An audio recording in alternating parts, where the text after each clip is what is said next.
21 सितंबर को दोस्तों हमारा कक्षा 12वीं का राजनीति शास्त्र पॉलिटिकल साइंस विषय का त्रैमासिक परीक्षा पेपर है। हम इसकी लगातार तैयारी करेंगे। ओके, तो आज इस वीडियो में आपको 2 अंक की वाले महत्वपूर्ण बताने वाला हूं, विद सॉल्यूशन के साथ आपको समझाने वाला हूं। वीडियो को ध्यान से अंत तक देखिएगा। चलिए स्टार्ट कर लेते हैं। ओके, जितने क्वेश्चन बताऊं सभी को आपको वीडियो को देखते ही देखते तैयार करते जाइए, क्योंकि बहुत ज्यादा कम समय है आपके पास। ओके, इसलिए वीडियो को देखते ही देखते आपको तैयार करते जाना है।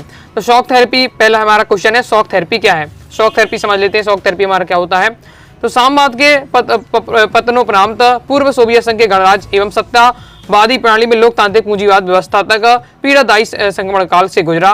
तो ये आपको पूरा बताया जा रहा है। शॉक थेरेपी का अर्थ होता है आघात पहुंचाकर उपचार करना, हमेशा अक्सर पूछा जाता है। तो ये आपका पूरा आंसर दिया हुआ है, अच्छे से पढ़ के आपको समझ लेना है। शॉक थेरेपी का मतलब होता है आघात पहुंचाकर उपचार करना, अक्सर पूछा जाता है ऑब्जेक्ट में, तो याद रखिएगा। बाकी ये आपका दिया हुआ है, सॉल्यूशन तैयार कर लीजिएगा।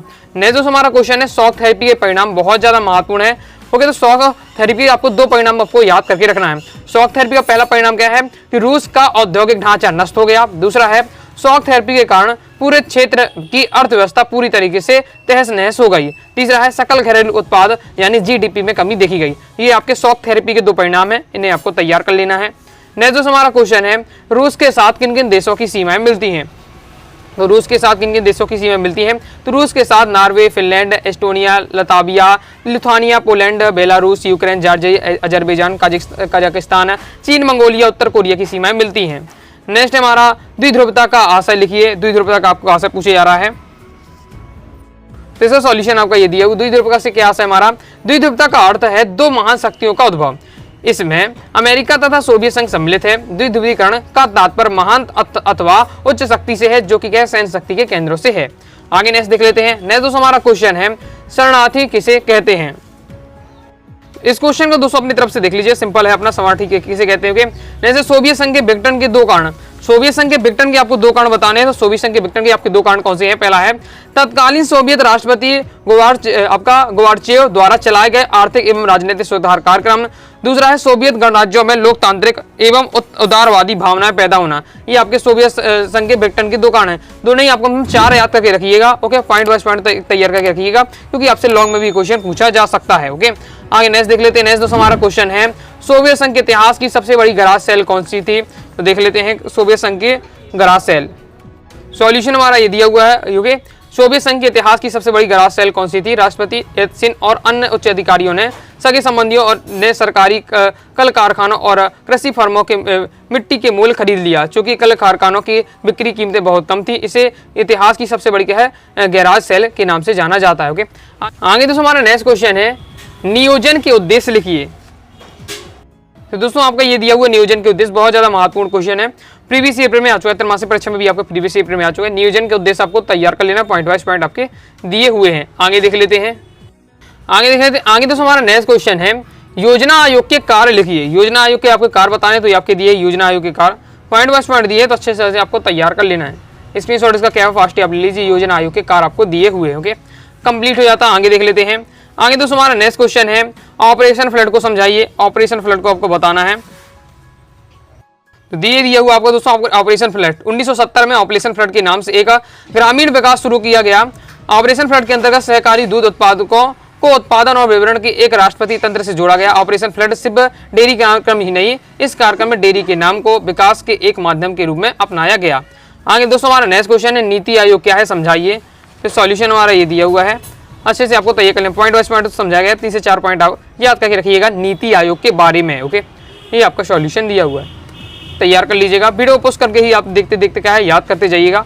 ओके, क्योंकि बहुत कम समय है आपके पास, तो इसलिए आप क्या है वीडियो देखते ही देखते तैयार करने का प्रयास करिएगा। आगे नेक्स्ट है दोस्तों हमारा क्वेश्चन, सार्क संगठन में कौन कौन से देश शामिल हैं। तो सार्क संगठन में कौन कौन से देश शामिल हैं। तो 8 देश शामिल है आपका, भारत, भूटान, पाकिस्तान, बांग्लादेश, श्रीलंका, नेपाल, मालदीव, अफगानिस्तान। आगे देख लेते हैं। आगे दोस्तों हमारा नेक्स्ट क्वेश्चन है, भारत के पड़ोसी देशों के नाम लिखिए। बिल्कुल सिंपल क्वेश्चन है, लेकिन आता है कि प्रीवियस ईयर में क्वेश्चन आ चुका है त्रैमासिक परीक्षा में। Okay, Pakistan, Afghanistan, Myanmar, Indonesia, चीन, मालदीव, भूटान, ये सब हमारे क्या है, पड़ोसी देश हैं। आगे देख लेते हैं। आगे दोस्तों हमारा नेक्स्ट क्वेश्चन है, ताशकंद समझौता क्या है। ओके, तो आगे बढ़ने से पहले दोस्तों बताना चाहूंगा, अगर दोस्तों जो भी आपको इंपॉर्टेंट ये बता रहा हूँ PDF देखना चाहते हैं, तो आप अपनी वेबसाइट अनुरागसाडीclasses.com से जाकर डाउनलोड कर सकते हैं। गूगल पर जाइएगा, सर्च करिए अनुरागसाडीclasses.com, सबसे पहले वेबसाइट मिलेगी, ओपन करिएगा वहां से आपको क्या सभी सब्जेक्ट के त्रैमासिक परीक्षा के लिए इंपॉर्टेंट आप देख सकते हैं। तो ताशकंद समझौता क्या है, सॉल्यूशन आपका ये दिया हुआ। ताशकंद समझौता हमारा क्या है, भारत और पाकिस्तान के बीच 10 जनवरी 1966 को हुआ है। यह एक शांति समझौता है। इस समझौते के अनुसार यह तय हुआ कि भारत और पाकिस्तान अपनी शक्ति का प्रयोग नहीं करेंगे और अपने झगड़ों को क्या शांतिपूर्ण ढंग से तय करेंगे। तो ये आपका ताशकंद समझौता हो जाता है। आगे दोस्तों हमारा नेक्स्ट क्वेश्चन है, दल बदल का क्या अर्थ है, देख लेते हैं।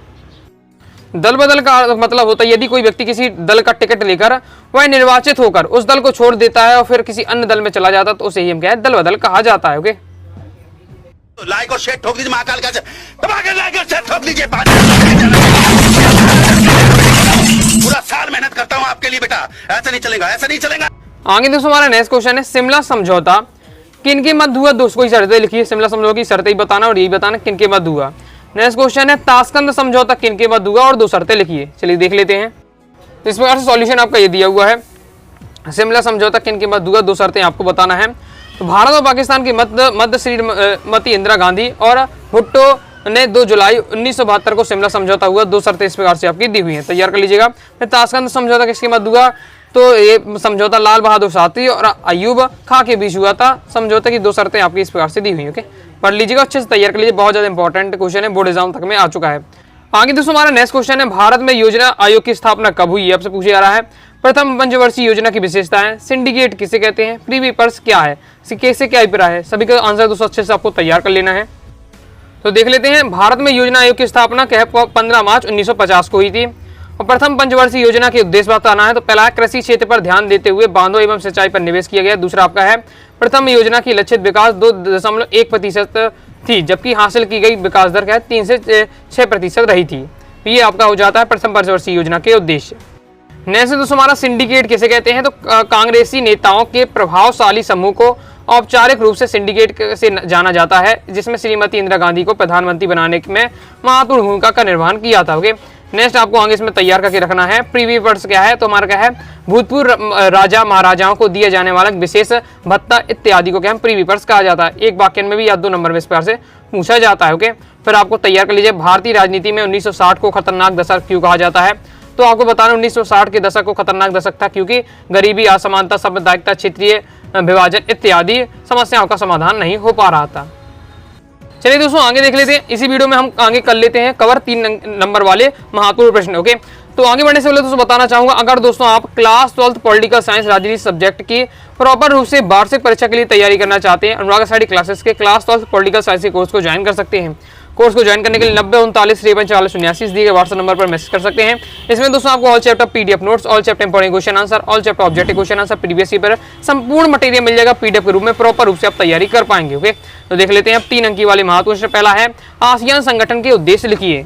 तो आसियान के दोस्तों में उद्देश्य बताने, तो आसियान के उद्देश्य आपके पॉइंट वाइज पॉइंट दिए, पहला, दूसरा, तीसरा, चौथा, 5 पॉइंट दिए है, तो क्रम से आपको आसियान के उद्देश्य तैयार कर लेना है। ओके, तो ये आपका दिया हुआ क्रम से अच्छे से तैयार कर लीजिएगा, 5 पॉइंट आपको तैयार कर लेना है। आगे देख लेते हैं।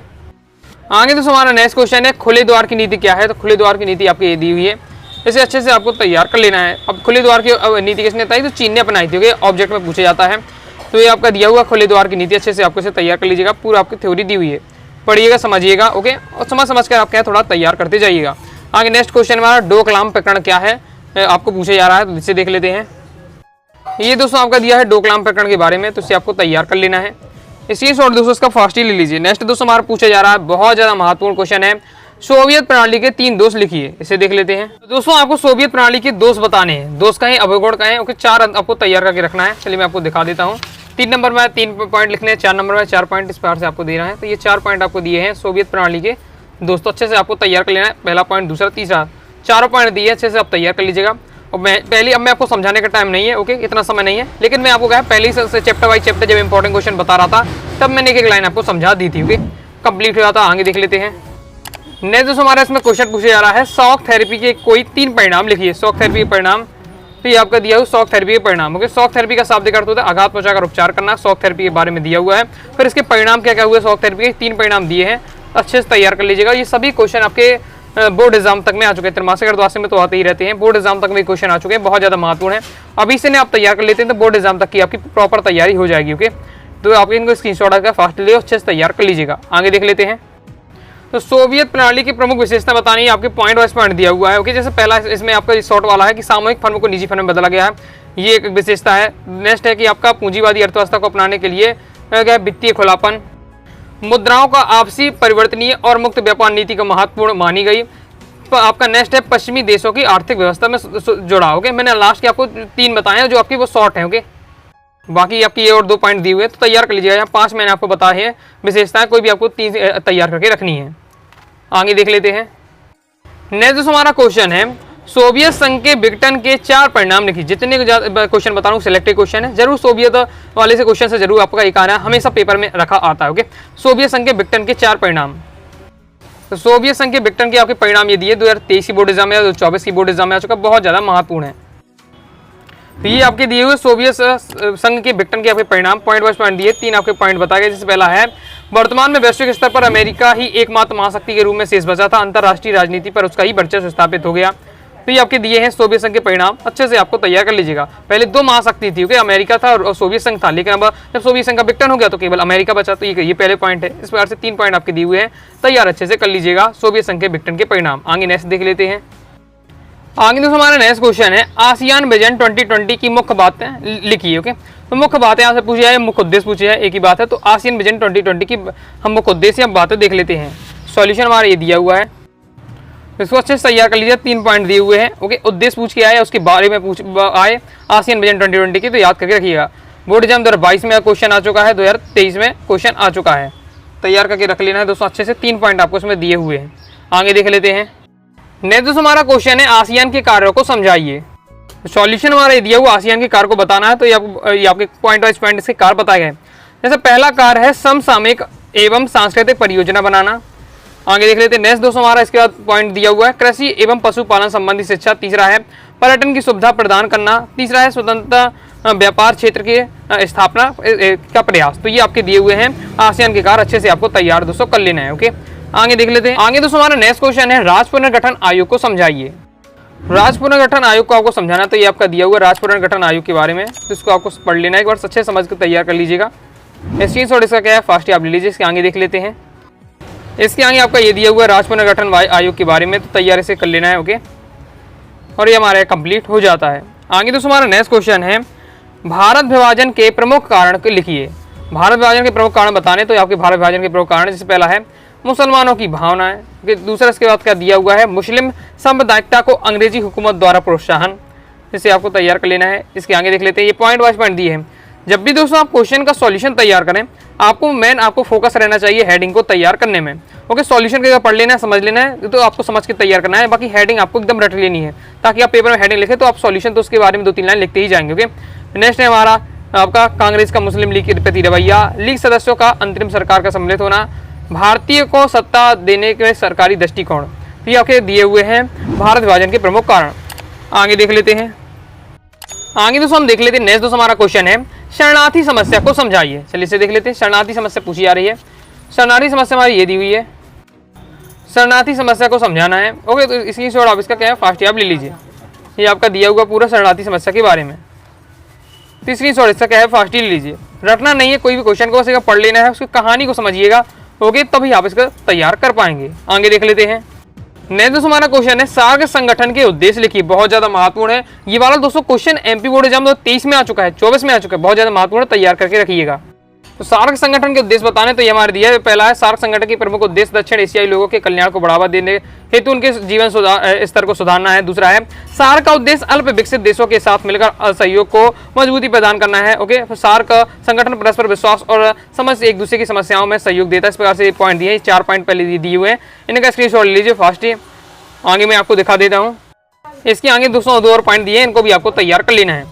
तो हो जाते हैं दोस्तों सार्क संगठन के उद्देश्य। 6 आपको पॉइंट बताएं, तो आपके 3 नंबर या 4 नंबर क्वेश्चन आता है। ओके, तो 6 से आपको 5 से 6 आपको तैयार करके रखिएगा पॉइंट। ओके, आगे देख लेते हैं। आगे दोस्तों हमारा नेक्स्ट क्वेश्चन है राष्ट्र निर्माण की 3 चुनौतियां लिखिए। राष्ट्र निर्माण की चुनौती आपको लिख ली है, चलिए इसे देख लेते हैं। तो सॉल्यूशन दोस्तों हमारा एरिया राष्ट्र निर्माण की प्रमुख चुनौतियां। ओके, पॉइंट वाइज पॉइंट तैयार कर लीजिए। जैसे आपका इसमें दिया हुआ है कि हमारे भारत में राष्ट्र निर्माण की दूसरी चुनौती थी देश के विकास करने के लिए थी। ओके, तीसरा है भारत में राष्ट्र निर्माण की अन्य चुनौती थी देश को लोकतंत्र की स्थापना करना। साथ ही और चुनौती क्या थी, भारत में स्वतंत्रता और बंटवारे के पश्चात सर्वाधिक महत्वपूर्ण और प्रथम चुनौती देश में एकता, अखंडता की थी, क्योंकि विशाल भारत में अनेक धर्म, जाति, भाषा और क्षेत्र के लोग निवास करते हैं। दूसरी अपनी चुनौती क्या थी कि विकास करने की, फिर क्या लोकतंत्र स्थापित करने की। ये सब आपकी राष्ट्र निर्माण की चुनौतियां हैं। तैयार कर लीजिए, बोर्ड एग्जाम 2023 में क्वेश्चन आ चुका है। तो इस प्रकार से दोस्तों मैंने आपको इस वीडियो में आपके पॉलिटिकल साइंस के 2 अंक की 3 अंक की वाली महत्व प्रश्न कंप्लीट करवा दी है। अब केवल आपके रह जाते हैं 4 अंक की वाली महत्व प्रश्न। तो नेक्स्ट पार्ट में दोस्तों मैं आपको 4 अंक की वाली महत्व प्रश्न उत्तर सहित समझा दूंगा, और ऑब्जेक्ट भी कहेंगे तो अलग से वीडियो में ऑब्जेक्ट भी समझा दूंगा। वीडियो पसंद आए वीडियो लाइक करके सब्सक्राइब कर दीजिएगा। साथ ही दोस्तों टेलीग्राम चैनल, व्हाट्सएप चैनल को ज्वाइन कर लीजिएगा। मिलते हैं नेक्स्ट वीडियो में, तब तक के लिए बाय बाय।